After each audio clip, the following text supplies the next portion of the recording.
So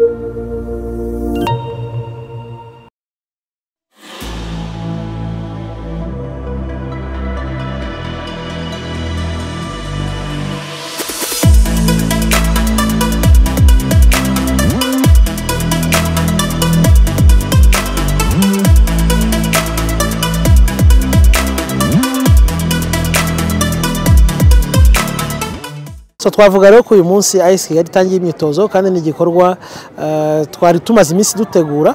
Navuga rero ko AS Kigali ntavuga ko ari nshya kuko ni AS Kigali isanzwe imenyerewe, ahubwo twavuga ko igarukanye imbaraga zayo zose. Twaratinze, icyadutinjije si ikindi ni ibibazo twari turimo, ariko ibyo bibazo twaricaye nk'abantu bakuru babagabo tuganira n'abafatanyabikorwa dukorana umunsi ku munsi, hanyuma twemeranywa ko ikipe igomba gukomeza kandi igakomeza mu mujyo wayo yari isanzwe imenyerewemo.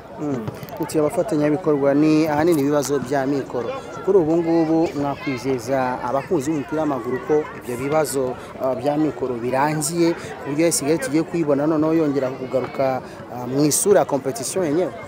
Murakoze cyane, ngira ngo ibyo ngibyo niko bimeze kuko murabizi neza ko AS Kigali ni ikipe y'umujyi wa Kigali, kandi umujyi wa Kigali ntabwo ikipe y'umujyi umurwa mukuru w'u Rwanda yagombye kubibaho isufura ibaho mbarubukeye. So hari ibibazo rero byari bihari bya mikoro. Tumaze kuganira n'ubuyobozi bw'umujyi wa Kigali, hafashwe icyemezo ko umujyi wa Kigali ugiye kongera budget kugira ngo dushobore gukuramo ibirarane twari dufitiye abakinnyi, dushobore no kwishyura za recruitment nshyashya, bashobore no gutangira guhemberwa ku gihe. Si ibyo gusa, hari abandi bafatanyabikorwa dufite Africa Medical Supply, ni company ya president d'honneur wacu Shema Fabrice, nayo yaduhaye amafaranga atari make azadufasha mu kugira ngo tuve muri ibibazo mu buryo bwihuse. Ariko hari na gahunda ihari yo kuba twakora imishinga ihamye, twagira abaparteneri bandi batari abo ngabo gusa, ku buryo ikipe yagigira ingengo y'imari ifatika. Rimwe na rimwe njya mbivuga, ntabwo siporo yacu yatera imbere dufite ikipe ebyiri cyangwa eshatu gusa zikomeye mu gihugu. Biba bisaba ko tugira ikipe eshatu, enye, eshanu, esheshatu, munani zikomeye, ku buryo uvuga uti niba ngiye guhura na AS Kigali ngiye guhura n'ikipe ikomeye, niba ngiye guhura n'ikipe ikomeye, bitari byo kuba nyambona ntanga kenshi urugero ku ikipe ya Paris Saint-Germain mu Bufaransa, iragenda ikagura abakinnyi bakomeye ariko ikagera ahantu yaza muri za Champions League ikagikubitwa n'ikipe yari yo yose. No kubera iki? Muri champion irakomeye nego n'igihanganye, ariko iyo isohotse hanze ugasanga ni ibibazo. So nitwifuza rero ko umupira wacu guma ku rwego nk'urwo ngurwo, kugira ngo bikunde nuko tugira AS Kigali ikomeye, nuko Kiyovu bikomeye, nuko Police bikomeye, Rayon Sport, APR n'izindi. So ubu rero twatangiye, niba dutangiye imyitozo, match ya mbere ngira ngo ni Kiyovu tuzahura, iyo nta mahirwe tuyiha kuko tuzayereka ko duhari. Hanyuma Jose, reka tubiganireho nk'aba sportif. Abakinnyi uyu munsi baje mu myitozo, buri wese afite jersey. Ntabwo ari ibintu bitunguranye wagira ngo mwari musanzwe mukora imyitozo. Iyo management yo guhura nabo bakinnyi mukaganira bakabyumva, umubare uri limite cyangwa se uzwi ukaboneka, byagenze gute iyo process? Kuko navuga ko kuri uyu wa mbere ku mugoroba nibwo hamenyekanye inkuru yuko mutangira imyitozo kuri uyu wa kabiri, ariko bamwe navuga ngo batungwa, ariko mwe musa nka mutatungu. Management yagenze ite ubutuminduremo noneho mu buryo burambuye? Ngira ngo ibyo urumva ibyo bibazo byari bihari uburyo twabiganiraga.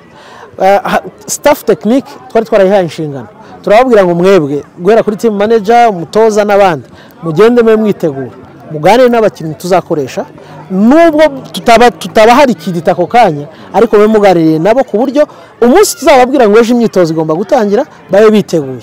So navuga ko twebwe rero bitadutunguye, twari tubizi kuva mu nama y'inteko rusange twakoze kuri wa gatandatu, nibwo twemeje ko imyitozo igomba guhita itangira. So tumaze kuganira n'abafatanyabikorwa, tumaze kubona umurongo wose uko umeze, twabusabye team manager gukorana n'inzego zindi n'aba staff bagenzi be kugira ngo bateguze abakinnyi. N'umukinnyi mutabonye ahangaha tuvuye urugero nka Bacabara badahari, bari mu nzira nabo barimo baraza, n'abandi batashoboye kuboneka uyu munsi, ku munsi w'ejo muzabona cyangwa ejo bundi, ku buryo tunateganya ko mu mpera z'iki cyumweru bitarenze ku cyumweru dushaka kureba niba tuzakina match amicale ya mbere, kuko aba n'abakinnyi bari basanzwe bakora imyitozo ku giti cyabo. Ubu igisigaye ni coordination, no kugira ngo bamenyerane, binjire mu mwuka w'ikipe, bumve ko bagiye gukorera hamwe nk'ikipe, kuko ikipe ni ikipe nyine, no kuvuga no guhuza ubumenyi bwanjye n'ubwawe n'ubundi tukagendera kuri konsigne z'umutoza.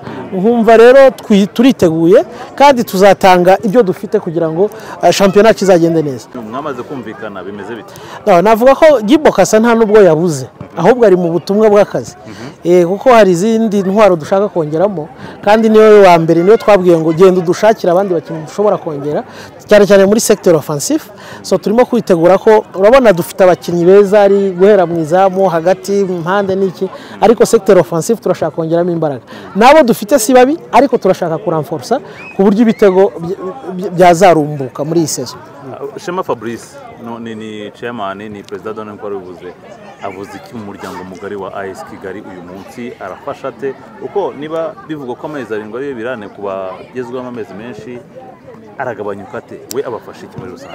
Navuga ko Shema ni umugabo waje muri AS Kigali akenewe, tunashimira cyane. Ngire ngo umwaka ushize sezi ishize murabizi ko twarangije fazare turi aba 15 n'amanota 15. Iyo atagaruka ngire ngo twari kuba turi kuganira na za Sunrise cyangwa za Etoile de l'Est, ariko hagarukiye yashyizemo imbaraga nk'umufatanyabikorwa birumvikana, noneho aza nka president d'honneur. Ariko ubu navuga n'ubu turi kumwe, ntacyo turi dukora tutari kumwe nawe, nubwo bwose twashyiraho ubundi buyobozi, kubera ko Shema yagaragaje ko hari icyo afatiye runini ikipe ya AS Kigali n'umupira w'amaguru muri rusange, ko iyo umuntu agafata miliyoni 200 akazishyira mu ikipe cyangwa miliyoni meme zinarenga muri saison, ni abantu bake bashyiramo amafaranga yabo mu makipe amafaranga angana gutyo. Nanavuga ko nk'uyu mwaka deja nko muri budget y'uyu mwaka tugiye gutangirana, mubariye neza ayo yemeye, hari ayo yemeye gutanga in cash, hari nayo yemeye gutanga mu bikoresho, hari nayo yemeye gutanga kugira ngo ibi birarane by'abakinnyi bigabanuke. Niyo mpamvu ubona na morali isa n'iyazamutse nuko hari ibyakozwe. So ibyakozwe rero turamushimira ibintu byinshi. Iyo umuntu atangira saison akavuga ati genda baha miliyoni 100 cash, ndabagura jezi n'ibikoresho bindi bya miliyoni zirenga 50, ndabaha n'amezi 3 y'ibirarane cyangwa 5. So ni umuntu rero tudushimira cyane kuko adufitiye runini. Staff yanyugo y'ubuyobozi none itunyuremo ni bahari abantu bose kubaza ubu nababwira ko AS Kigali nta komite nyobozi ifite, ariko ku itariki 10 z'ukwezi kwa 8 dufite inteko rusange, nibwo tuzashyiraho abayobozi bashya. Ubwo nyuma yaho muzamenya abayobozi ba AS Kigali. Ubu hari nk'umuvugizi, hari Shema nka president d'honneur, abandi n'abamambre baraho ngaho. Iyi ligue uyibona muyihe sura Jose ni ligue izakomera kuko dufite amakuru ko n'umubare w'abanyamahanga baziyongera, kandi plus yongera abanyamahanga niko na pressure izamuka.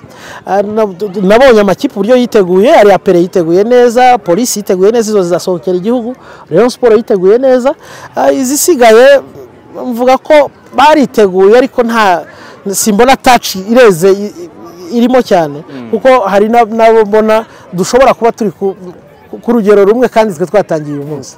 Nge mfite ibibazo bibiri nshaka kubaza. Mu kanya wavuze uti ni igikombe cya shampiyona utaratwara, ariko iyi saison batwitege, iyo si aventure?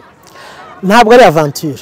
Reka mbabwire, ubundi umupira wacu urasa, ndiko navuga umupira w'u Rwanda urasa, za element nto nizo zikora difference. Mu byo rero nababwiye ko Gibo Kassa hari ubutumwa arimo, intwara azagarukana nizo zizambwira ngo iki gikombe kirashoboka, kuko ntimukangwe cyane n'abashoye menshi ngo mugire ngo nibo bazabona umusaruro. Ibyo birasanzwe, hari igihe abantu bashora menshi, natwe byigeze kutubaho, mugashora menshi ariko umusaruro ntuhituboneka. So twebwe rero turi kubikora gake gake, lentement mais sûrement.